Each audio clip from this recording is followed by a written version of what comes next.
Para a palestra desta noite, teremos como reflexão o tema Caráter da Revelação Espírita. E como expositor, temos o prazer de receber nosso amigo e colaborador, Fabiano Capanema. O Fabiano ele é nascido em lar espírita, estudioso da doutrina, palestrante e grande colaborador desta casa. Portanto, Fabiano, seja bem-vindo e uma excelente palestra. Uma boa noite a todos que se encontram aqui presentes neste momento. Nós não temos a reunião como de ordinário, mas temos muitos irmãos desencarnados nos acompanhando na casa hoje. Nós também damos a boa noite aos internautas e vamos iniciar o nosso estudo sobre o caráter da revelação espírita.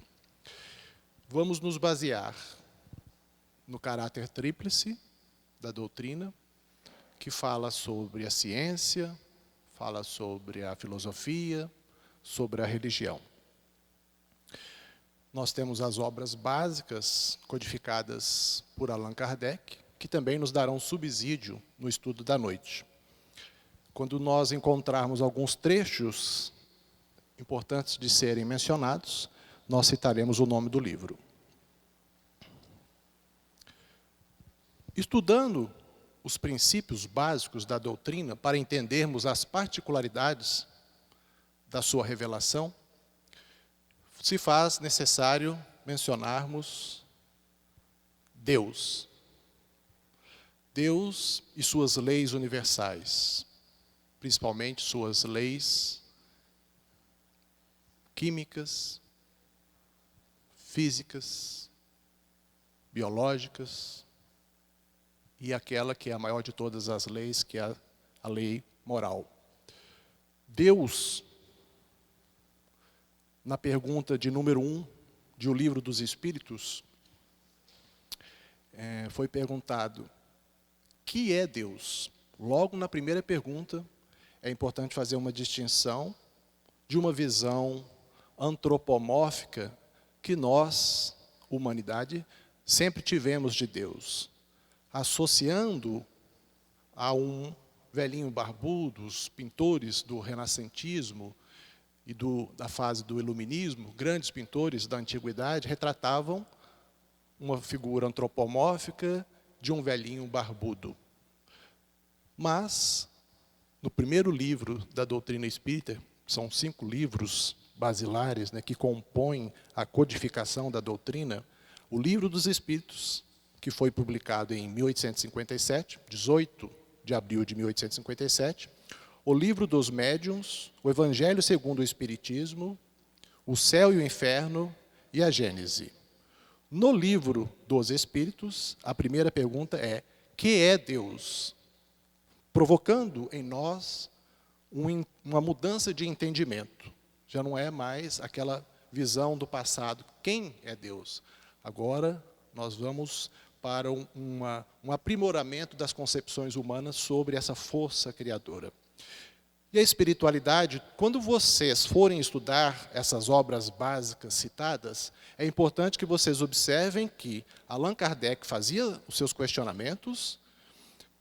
No nosso entendimento, boa parte destas perguntas que por ele foram elaboradas, foram através também da via da inspiração, quando então a espiritualidade superior, incumbida de trazer esse consolador prometido para a humanidade, o inspirava a fazer perguntas. E o próprio Allan Kardec, que foi um codinome, foi um nome que ele se utilizou para poder assinar aquelas obras, um pseudônimo, ele era um homem muito estudado, pedagogo, cientista, havia feito seus estudos em Yverdon, na Suíça, e teve como grande mestre Pestalozzi. Então, nós vamos observar que Allan Kardec fazia suas perguntas e as respostas do Livro dos Espíritos, elas sempre vêm entre aspas. Então é importante, quando vocês forem empreender essa jornada pelo estudo da doutrina, que vocês possam notar esse detalhe. Toda a resposta dos Espíritos está entre aspas. E eles assim nos respondem a respeito dessa primeira indagação de Allan Kardec. Que é Deus? E eles nos falam, Deus é a inteligência suprema, causa primeira de todas as coisas. Percebem que se nós pegarmos tudo que existe no universo, com o avanço hoje que a ciência nos possibilita, se nós pegarmos e avançarmos no estudo, nós vamos compreender que Deus é transcendente. Ele transcende a tudo o que existe. O que quer dizer isso? Se nós somarmos todas as coisas que existem no universo, mesmo assim, isso não se equivaleria a Deus. Deus é o Criador de tudo. E tudo que existe no universo é sua criação. Ele também é imanente. Em tudo o que existe no universo, na sua essência, nós vamos encontrar Deus. E é óbvio, a doutrina espírita, uma doutrina extremamente esclarecedora, consoladora, ela avança nos atributos para que a gente possa compreender melhor que venha a ser Deus. E nos fala no Livro dos Espíritos que Ele é eterno. Nós, como criaturas, somos imortais. Deus é eterno, porque não teve princípio, nem fim.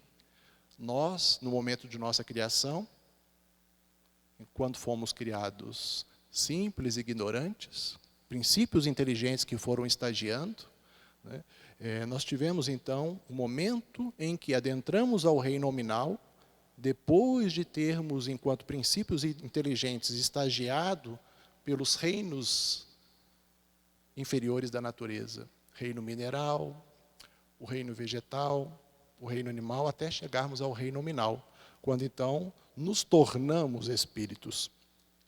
Por isso nós somos imortais. E dos atributos de Deus, ainda o livro nos fala sobre a imutabilidade. Obviamente, se houvesse mudança nos seus atributos, não seria Deus. A condição de imaterialidade de um ser único, onipotente, soberanamente bom e justo. Criou o universo que abrange todos os seres animados e inanimados, materiais e imateriais. Avançando, então, nos princípios básicos da doutrina, sempre bom lembrar, quando vocês tiverem a oportunidade também de fazer as suas pesquisas, novamente, o caráter da doutrina é tríplice. Ele fala da ciência. Então é importante a gente analisar o quanto que a ciência já avançou nas questões do universo infinito. O próprio telescópio Hubble, que está completando 29 anos já, que nos envia essas imagens das galáxias. E recentemente, a NASA também tem desenvolvido estudos e vai lançar em 2021, no ano que vem, um outro telescópio também que vai ampliar bastante a capacidade da ciência de catalogar essas galáxias que existem no universo. É o telescópio que vai ser chamado de James Webb. Então é importante a gente acompanhar na internet esses estudos que são feitos. A própria Joana de Ângeles, no livro No Limiar do Infinito, ela nos relata que no universo existem mais de 10 bilhões de galáxias. Cada uma dessas galáxias, tal qual a nossa, tendo 100 bilhões, 200 bilhões de sóis e uma quantidade imensurável de planetas orbitando em torno desses sóis. É só uma informação, né, para a gente ver que o planeta Terra é um mundo, é um planeta no qual temos uma humanidade vivendo, tanto encarnada quanto desencarnada, mas é um mundo ainda de expiação e provas. Na escala dos mundos habitados, ele está em segunda colocação. Nós temos os mundos primitivos, no qual também o próprio planeta Terra e a humanidade que aqui habita estagiou. Avançamos nas compreensões, nas nossas vivências, nos nossos aprimoramentos intelectuais e morais, e hoje a Terra se encontra num estágio de mundo de expiação e provas. E a doutrina, com muita propriedade, nos fala sobre tudo isso. Mas é interessante a gente fazer essas observações sobre o universo, a questão de ser o universo infinito, para a gente também avançar na compreensão do que é Deus. Seguindo, no estudo das particularidades da revelação espírita, nós estamos retrocedendo no tempo, alguns bilhões de anos, para chegarmos até o momento da codificação da doutrina, quando então a gente vai analisar o caráter da sua revelação, esses detalhes. Mas para entender o presente, recente, o passado, é necessário. Então avancemos no estudo dos princípios da doutrina, que versa também, que vai falar sobre a existência do espírito, a natureza dos espíritos e suas relações com os homens. Também no Livro dos Espíritos, na pergunta de número 76, que fala sobre a origem e natureza dos espíritos, vamos encontrar o seguinte questionamento de Allan Kardec. Que definição se pode dar dos espíritos?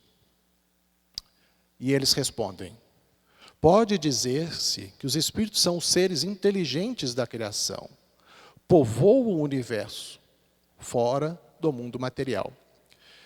Só para a gente entender aqui que a humanidade terrestre está se utilizando desta nave, que tem um movimento ao redor de um sol, de uma categoria dentre os outros sóis, pequena, modesta, mas que existem espíritos em todos os planetas do universo. Porque Deus, na sua infinita sabedoria e justiça, não iria criar estes mundos e não iria, então, se utilizar deles para fazer ali um trabalho de avanço de humanidades. Então, a gente percebe no estudo da revelação espírita que essas obras nos trazem reflexões sobre essa questão da pluralidade dos mundos habitados, dos espíritos em suas diversas categorias. Avançando então no Livro dos Espíritos, na pergunta de número 79. Kardec faz o seguinte questionamento. Pois que há dois elementos gerais no universo, o elemento inteligente e o elemento material, poder-se-á dizer que os espíritos são formados do elemento inteligente, como os corpos inertes o são do elemento material?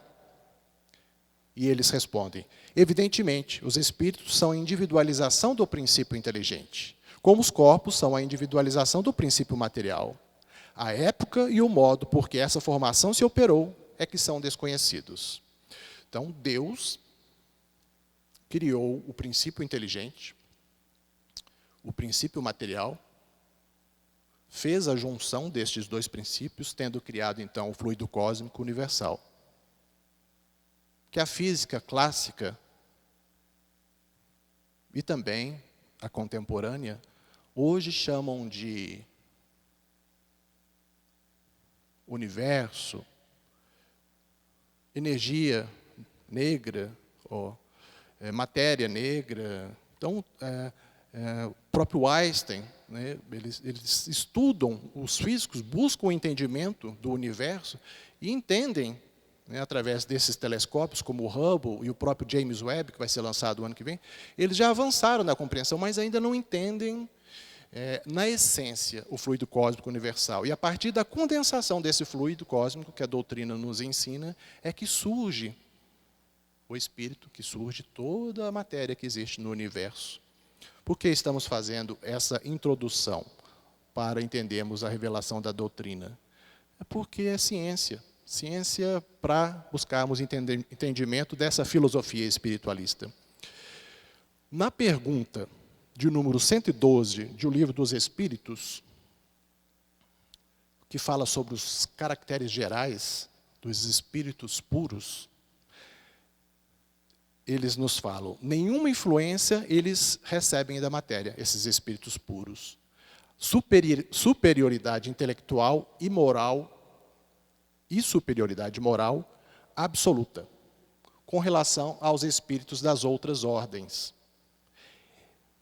Eles têm uma única classe. Os espíritos que a compõem percorreram todos os graus de escala e se despojaram de todas as impurezas da matéria. Porque nesse momento agora a gente está citando essas ordens ou categorias de espíritos, para nós fazermos uma referência ao nosso querido Mestre Jesus, que é um espírito puro, um espírito com 5, no qual, trabalhou pela construção do orbe terrestre há 5 bilhões de anos atrás. Percebe como que é importante a gente ir avançando no estudo da história da formação do próprio planeta Terra, para a gente compreender as particularidades de quando surgiu a doutrina espírita. É porque é interessante, o Espiritismo, nas suas obras básicas, nos fala sobre a eternidade, sobre a imortalidade, nos fala sobre a questão do universo, que ele é infinito, nos fala dessas categorias de espíritos puros, espíritos crísticos. Assim como o Cristo recebeu de Deus a incumbência de formar um orbe terrestre, de aqui compor uma humanidade terrestre, para que pudesse então avançar essa humanidade, nós temos outros espíritos crísticos que também coordenam outros planetas. Alguns espíritos superiores ao próprio Cristo, porque essas ordens, essas classificações, elas têm realmente hierarquias. Então, nós vamos encontrar espíritos mais puros ainda, mais próximos de Deus, que são coordenadores de sistemas solares, de galáxias. Nós não vamos citar aqui as outras ordens de espíritos e as suas classificações. Os espíritos bons, por exemplo, são benévolos, são sábios, são superiores. Não diretamente vamos entrar no detalhamento das suas características gerais desses espíritos. Mas é interessante citarmos aqui esses bons espíritos, porque eles compõem também, dentro da história da humanidade, aqueles missionários que vieram ter conosco durante toda a nossa história, encarnaram alguns vindo de outros mundos, porque a doutrina espírita fala da pluralidade dos mundos habitados, e muitos deles também, no processo de reencarnação, estiveram conosco em toda a nossa história para nos auxiliar no avanço da compreensão acerca da nossa realidade de espíritos imortais. A terceira ordem é dos espíritos imperfeitos, que somos nós. Nós que estamos aqui buscando a nossa ascensão nessa escala de espíritos. Na formação do planeta, gostaríamos de fazer uma pequena referência aqui ao livro A Caminho da Luz, do autor espiritual Emmanuel, psicografia de Chico Xavier. Um trecho que nós retiramos aqui sobre a formação do planeta Terra. Essa comunidade de seres angélicos e perfeitos, da qual é Jesus um dos membros divinos, ao que nos foi dado saber, apenas se reuniu nas proximidades da Terra para a solução de 2 problemas decisivos da organização e da direção de nosso planeta, por 2 vezes no curso dos milênios conhecidos. Emmanuel continua. A primeira verificou-se quando o orbe terrestre se desprendia da nebulosa solar. Então, você vê, a revelação da doutrina nos falando que o Cristo, de 2000 anos atrás, ele não esteve conosco só naquele momento. Ele participou na construção do planeta Terra. E é o que fala que a primeira verificou-se quando o orbe terrestre se desprendia da nebulosa solar, a fim de que se lançassem, no tempo e no espaço, as balizas do nosso sistema cosmogônico, e os pródromos da vida na matéria em ignição do planeta. E a segunda, quando se decidia a vinda do Senhor à face da terra, trazendo à família humana a lição imortal do seu evangelho de amor e redenção. Está vendo como que a doutrina espírita é muito rica em conhecimentos? Emmanuel vem nos falar, então, desses dois momentos mais importantes que o Cristo esteve antes de existir o planeta e trabalhou pela construção do mesmo, e depois, quando ele, então, veio ter conosco, encarnando, se submetendo a todas as leis de Deus, principalmente a lei da matéria. O verbo na criação terrestre, quer dizer, o Cristo. Ainda Emmanuel, no livro A Caminho da Luz. Emmanuel nos fala, a ciência do mundo não lhe viu as mãos augustas e sábias na intimidade das energias que vitalizam o organismo do globo. Substituíram-lhe a providência com a palavra natureza. Hoje, quando a ciência humana terrestre, ela vai buscar no entendimento de quando surgiu a vida, de quando surgiu todas as condições do orbe que possibilitaram a eclosão da vida no planeta Terra, eles se deparam com limites de entendimento. E, muitas vezes, eles vão nos falar da natureza, da explosão cambriana, 1,5 bilhão de anos atrás, mas Emmanuel nos fala com muita propriedade que tudo o que surgiu saiu de suas mãos augustas e sábias, com toda a sua capacidade de manipular essas energias vitalizantes.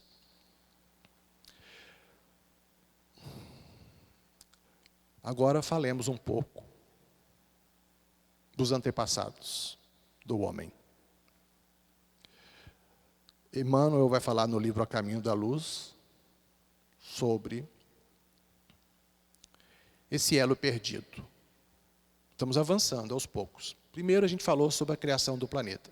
Agora já avançamos e vamos falar um pouco sobre o surgimento do homem no planeta.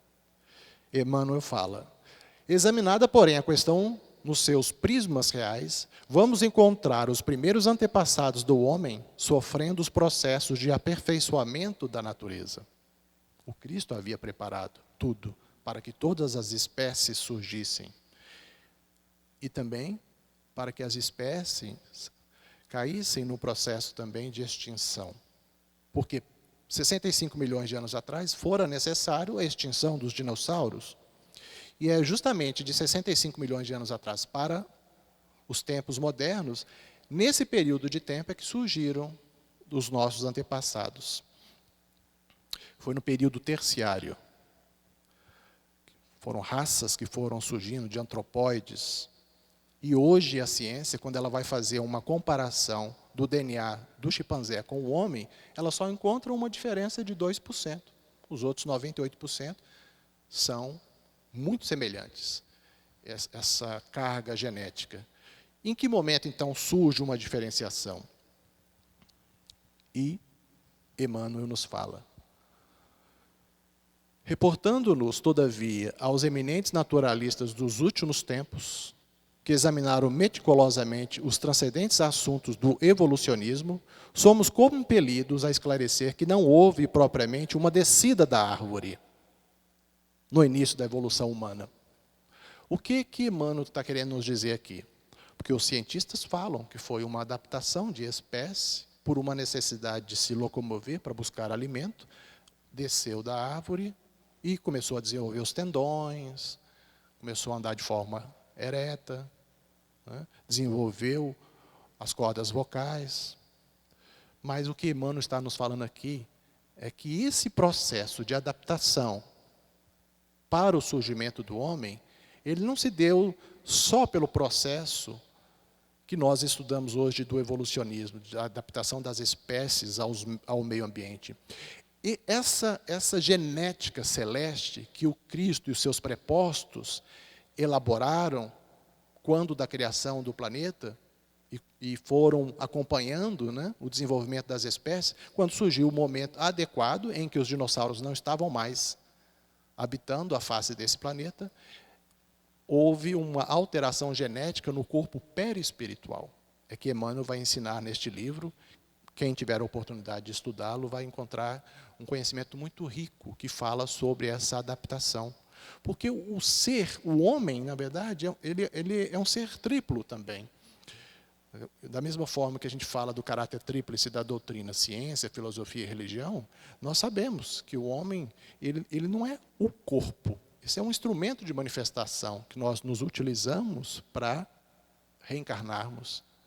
Mas nós temos a mente do espírito, o corpo mental, o perispírito, né, essencialmente. E quando nós nos encarnamos, a gente então nós vamos nos utilizar deste instrumento, que é o corpo físico. Avançando mais um pouquinho, na revelação da doutrina espírita, é importante que a gente faça um estudo da transmigração dos espíritos entre os mundos habitados. Emmanuel fala, há milênios, muitos milênios atrás, um dos orbes da capela, que guarda muitas afinidades com o globo terrestre, atingir a culminância de um dos seus extraordinários ciclos evolutivos. Alguns milhões de espíritos rebeldes lá existiam, no caminho da evolução geral. Quer dizer, no caminho, que eles estavam criando obstáculos para a evolução geral daquele mundo que eles habitavam, dificultando a consolidação das penosas conquistas daqueles povos, cheios de piedade e virtudes. Mas uma ação de saneamento geral os alijaria daquela humanidade, quer dizer, iria retirá-los daquele mundo, alijando-os, exilando-os para o mundo primitivo, a terra. Então, Capela, né, o sol de Capela, a gente, através da doutrina espírita, é um outro caráter da revelação espírita, é nos falar sobre essa transmigração de espíritos entre mundos habitados. Nós já tínhamos aqui uma humanidade, os nossos antepassados, nós tínhamos antropóides, australopitecos, afarenses, na África, as raças negras, nós tínhamos as raças amarelas, mas essa mudança genética no perispírito dessas raças primitivas, que permitiu uma série de avanços também físicos, inclusive tendo ampliado a nossa capacidade cerebral de centímetros cúbicos, todas essas mudanças, aliadas a essa questão da transmigração de espíritos entre mundos habitados, fazem parte da sabedoria de Deus, para que as humanidades se auxiliem.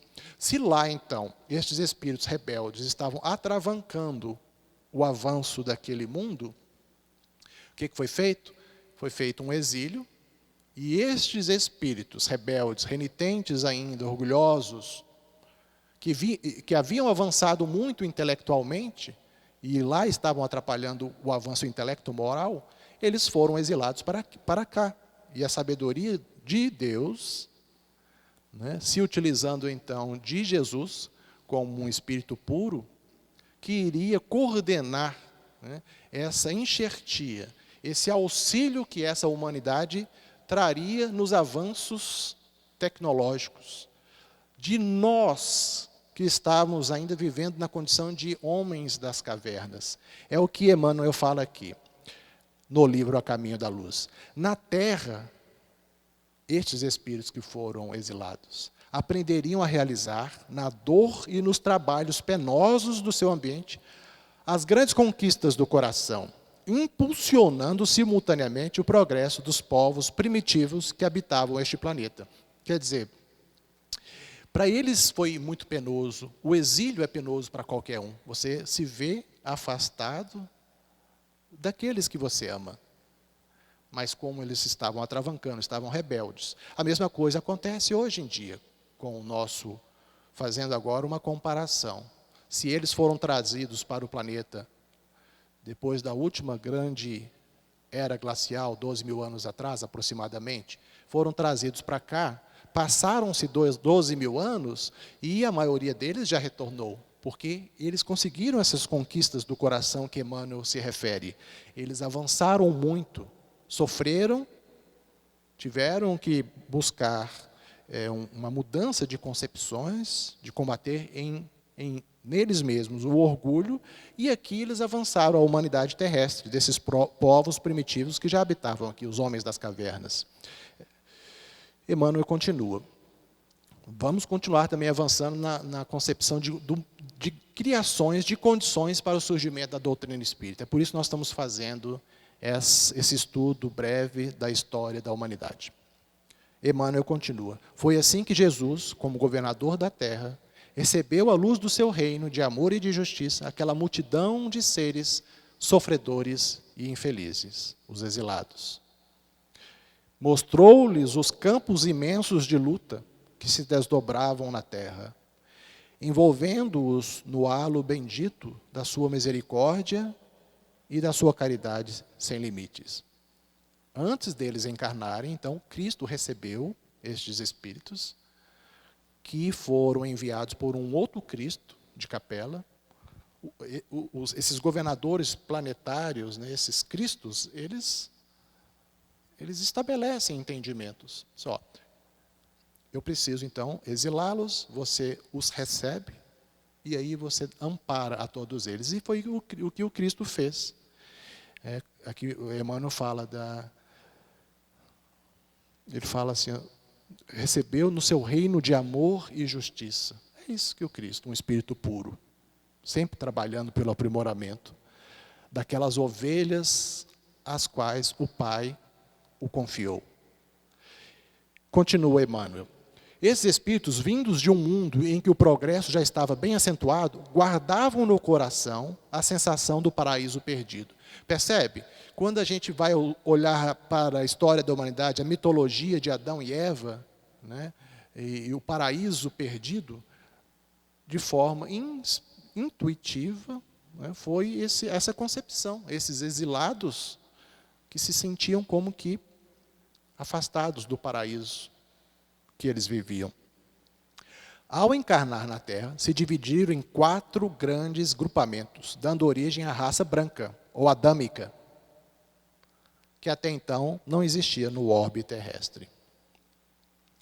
Formaram, desse modo, os grupos dos Árias, a civilização do Egito, o povo de Israel e as castas da Índia.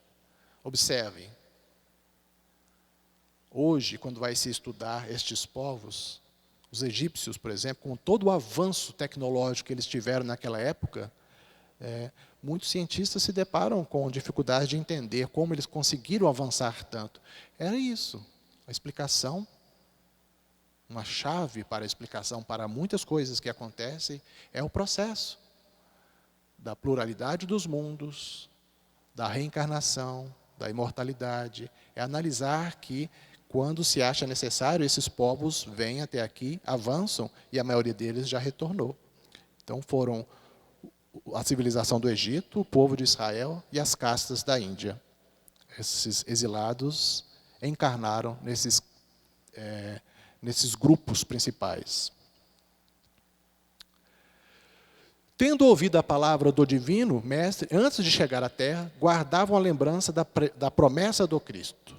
Eis porque as grandezas do Evangelho foram previstas e cantadas alguns milênios antes da vinda do sublime Galileu, no seio de todos os povos, pelos antigos profetas. De maneira, então, intuitiva, eles guardaram essas promessas do Cristo, quando eles foram exilados, de que aqui seriam amparados pelo Cristo.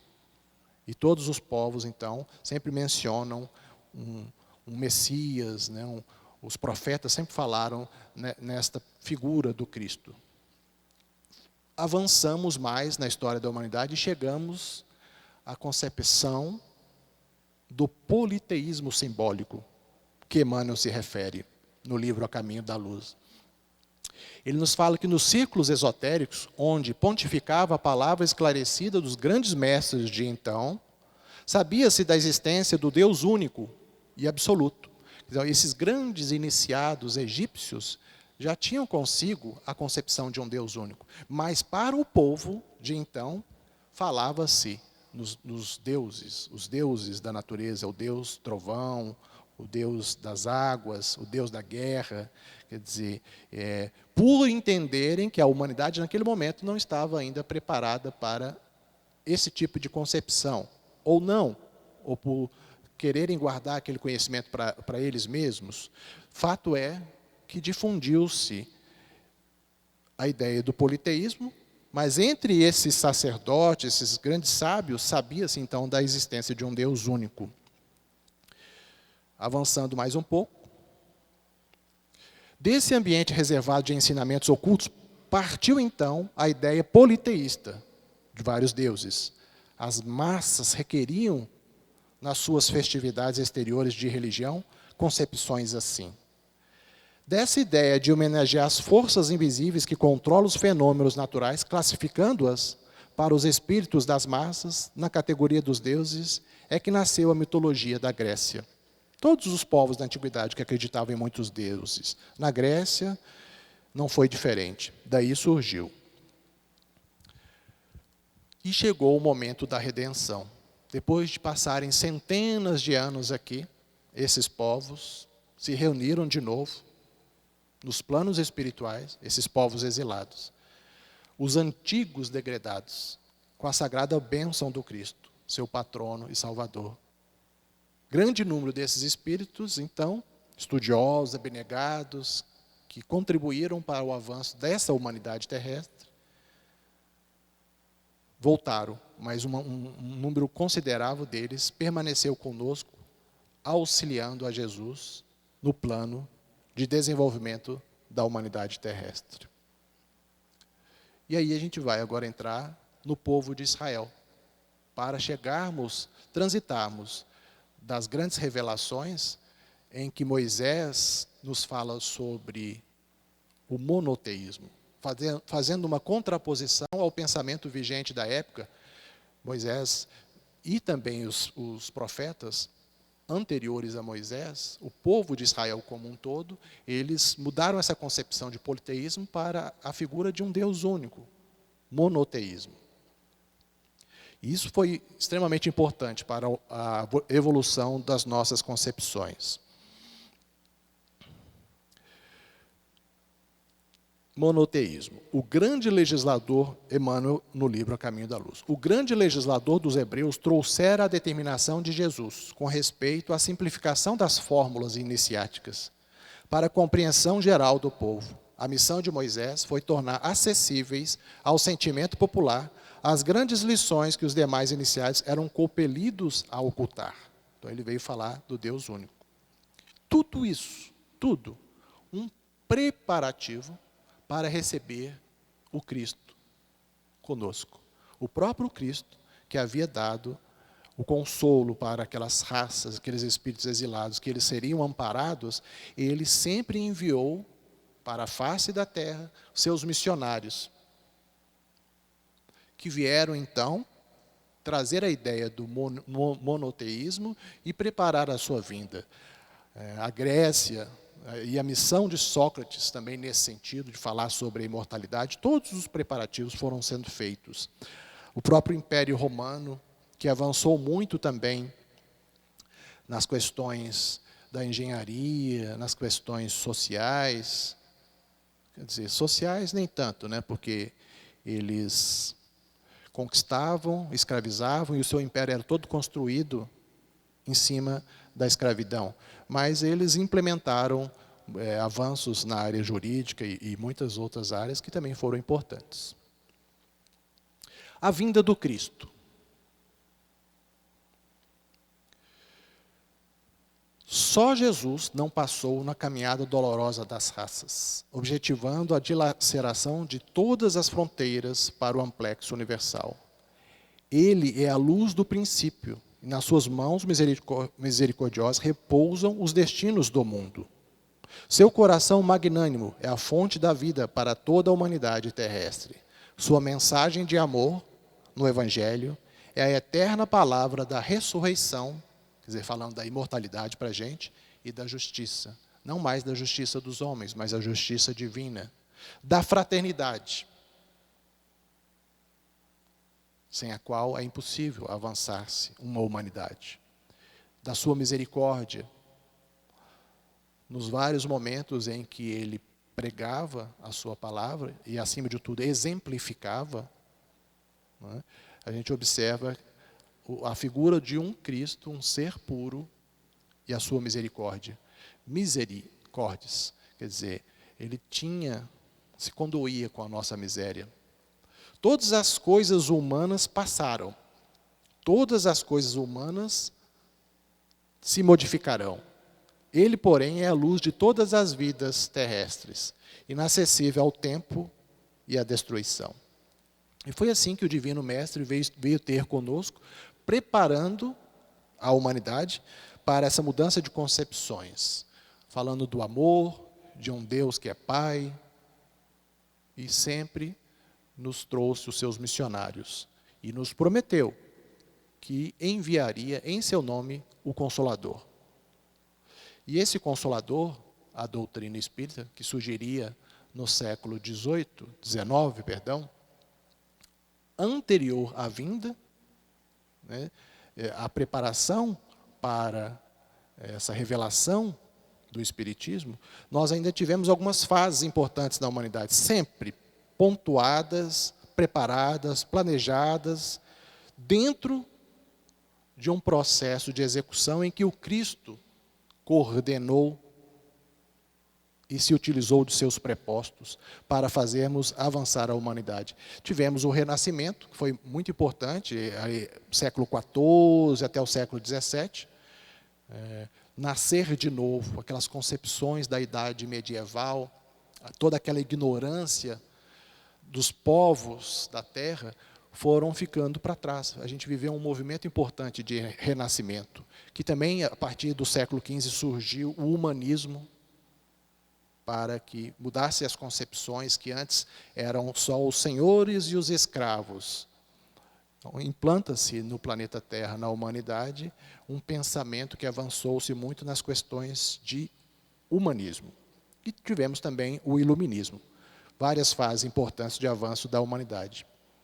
Chegamos, então, ao século XIX, 1848, com os fenômenos de Hydesville, nos Estados Unidos, em que observa-se a humanidade sendo, de certa forma, né, sendo conclamada a observar a realidade espiritual. Se até então vivíamos uma condição de muito misticismo na história da humanidade, a partir do momento que houve essa invasão organizada através do comando do Cristo, que a espiritualidade superior começa a manifestar a sua existência, né? E isso começa lá em Hydesville, nos Estados Unidos, em 1848. A partir de então, a gente observa na Europa, 1854, 1855, aquelas mesas girantes e todo aquele movimento provocado pela espiritualidade superior para chamar a atenção dos homens, e nós levamos isso para banalidades. Compunham aí momentos em que as pessoas se reuniam nos salões e ali iriam se dar ao entretenimento, não enxergando o fundamento filosófico de extrema importância. Mas por isso foi importante o missionário Dr. Hipólito Léon Denis Rivaio, que se utilizou do pseudônimo para assinar as obras de Allan Kardec. Ele foi, então, apresentado aqueles fenômenos que já estavam também se espalhando pela Europa, em 1850 e poucos, né? E ali ele conseguiu absorver todo um caráter de revelação, de conhecimentos que ele sabia no seu íntimo, depois que ele se deparou e aceitou aqueles fenômenos e enxergou neles toda uma consequência moral e filosófica para a humanidade. Ele arregimentou seus esforços e foi, então, se utilizar dos médiums. Se em Hydesville nós tínhamos fenômenos físicos de materialização. Na Europa, também de 1854, 1855, também aconteciam esses fenômenos. Mas ele começa ali a se utilizar de vários médiums, que são seres humanos que detêm uma capacidade de fazer essa intermediação entre a espiritualidade e os homens encarnados. Ele vai se utilizar desses médiuns, recolhe informações que chegavam para ele, cadernos que ele ia compilando, informações que chegavam de todo o mundo, ele faz uma compilação, ele cria um corpo doutrinário do conhecimento da doutrina espírita, entende? Então a diferença, quando a gente fala de espiritismo, por isso que a gente foi falar da história, mesmo antes de existir o próprio planeta Terra, porque os mundos habitados pelo universo, tem muitos mundos que são muito mais antigos que o planeta. Então a gente avançou nessa história toda para chegar no século XIX, da história da humanidade terrestre, para falar que espíritos puros, prepostos diretos de Deus, auxiliam todas as humanidades. Espíritos superiores auxiliaram a humanidade terrestre para trazer essas concepções, né? E no livro dos Espíritos, a gente vai observar lá um trecho dos prolegômenos que está assim. Fenômenos alheios às leis da ciência humana se dão por toda parte. Quer dizer, nós não conhecíamos aquilo que estava acontecendo, todos aqueles fenômenos, revelando na causa que os produz a ação de uma vontade livre e inteligente. Então, aqueles fenômenos físicos, em dado momento, convencionou-se que uma quantidade de batidas era correspondente a letras do alfabeto. Então, quando Kardec fazia os seus questionamentos, e os espíritos respondiam através de médiums, os mais diversos, foram mais de 10 médiums que ele se utilizou, né? Ele começou a enxergar e deduzir inteligências muito mais elevadas do que, por exemplo, daquelas duas irmãs, as irmãs Baldin.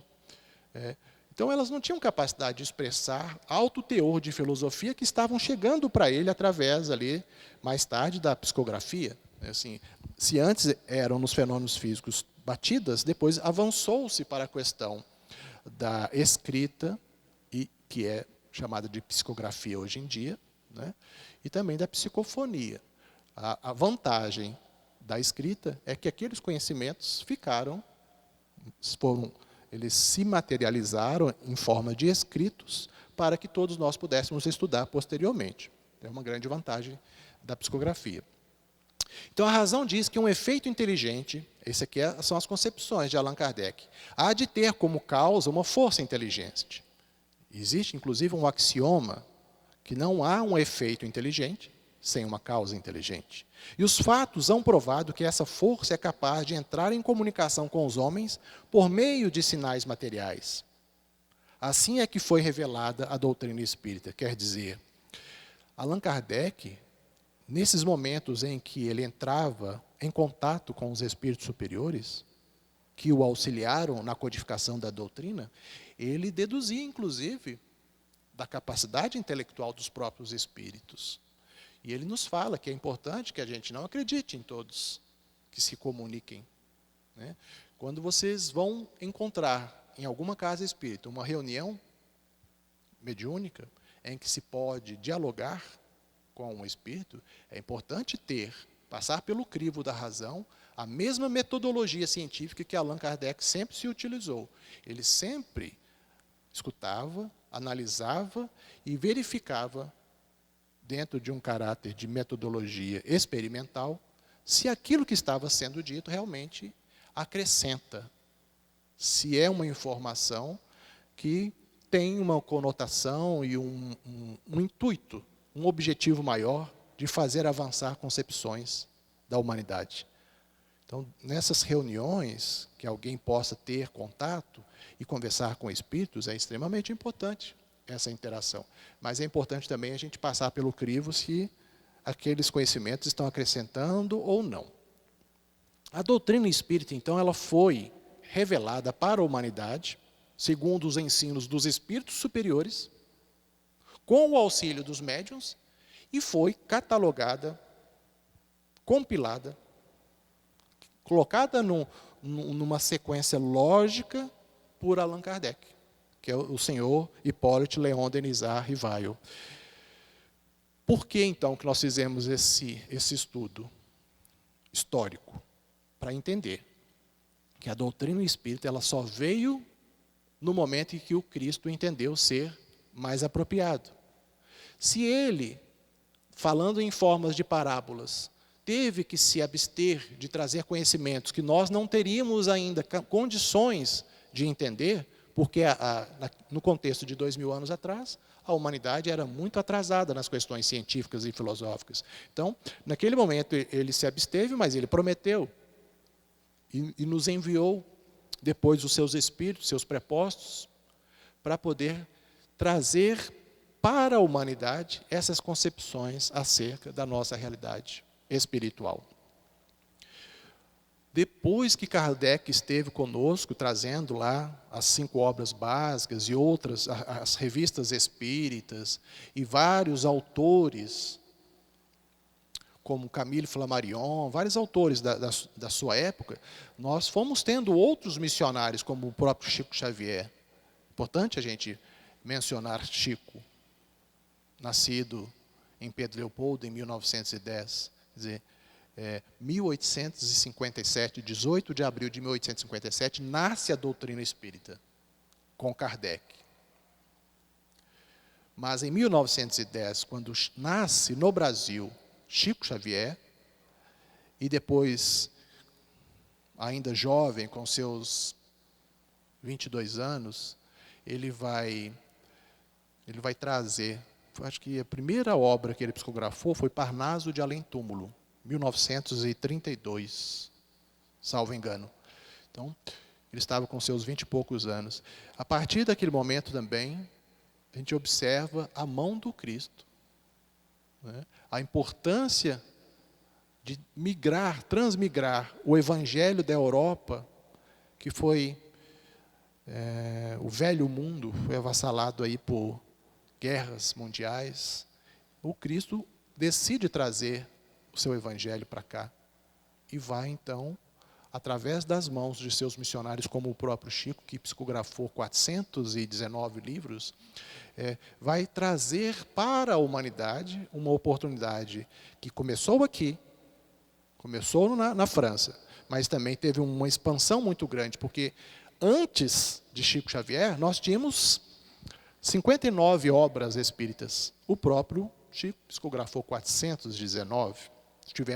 Nós temos ainda conosco encarnado Divaldo Franco, que psicografou mais de 250 livros. Então a gente observa que o caráter da revelação espírita é fazer com que a humanidade possa avançar e combater o materialismo.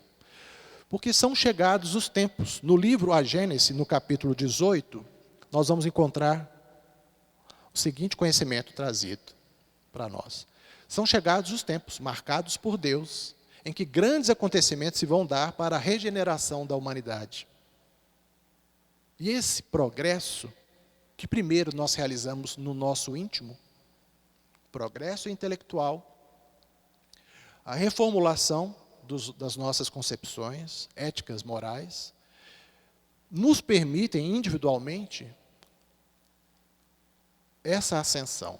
E, ao mesmo tempo, como obrigação que cada um de nós tem, nós temos que colaborar no avanço da concepção da sociedade, trazendo essa contraponto, combatendo o materialismo, para que a humanidade terrestre possa viver mais uma condição de espiritualidade, que a gente busque mais as coisas de Deus.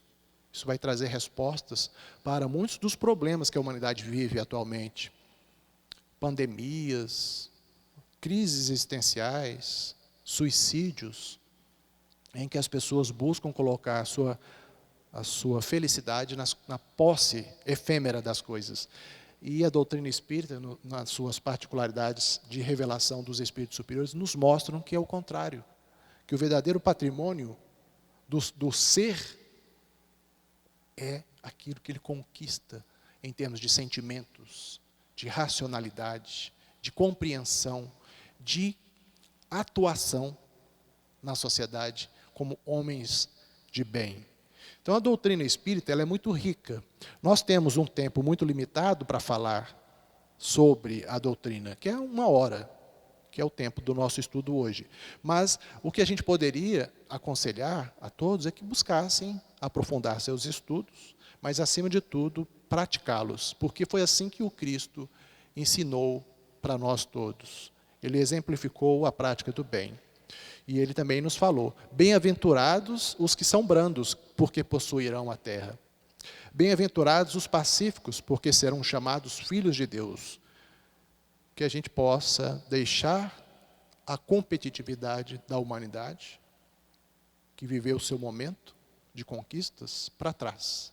Que agora a gente possa adotar uma nova fase de regeneração para a humanidade terrestre, adotando essas posturas que o Cristo sempre nos ensinou. A necessidade de sermos mais humildes, brandos, pacíficos, para que a gente possa herdar uma terra amanhã melhor. Porque daqui a pouco eu estou desencarnando. É um processo natural, a morte. Até a concepção que as pessoas fazem, muito materialistas fazem da morte, é algo terrível. Mas a morte é um processo natural.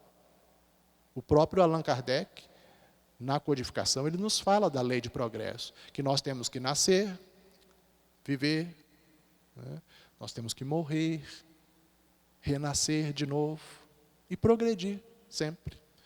Por isso que a gente sempre gosta de falar nas questões ligadas à doutrina espírita, porque elas fazem, né, o seu corpo doutrinário, a sua filosofia espiritualista nos fazem passar por situações de dificuldade, de vicissitudes da vida, de forma muito mais fácil. Sempre procurando, com um objetivo maior, o enriquecimento pessoal, a ascensão espiritual e a nossa colaboração. Como o próprio Kardec nos fala, que fora da caridade não há salvação. E o Cristo nos ensina que a gente tem que nos amar uns aos outros, e são nesses momentos de dificuldade que nós vivemos hoje na humanidade que nós temos também que nos ajudar uns aos outros. Então a gente agradece a oportunidade, nosso tempo já está encerrado, esperamos que de uma maneira modesta a gente possa ter contribuído para o estudo da doutrina espírita. Uma boa noite a todos.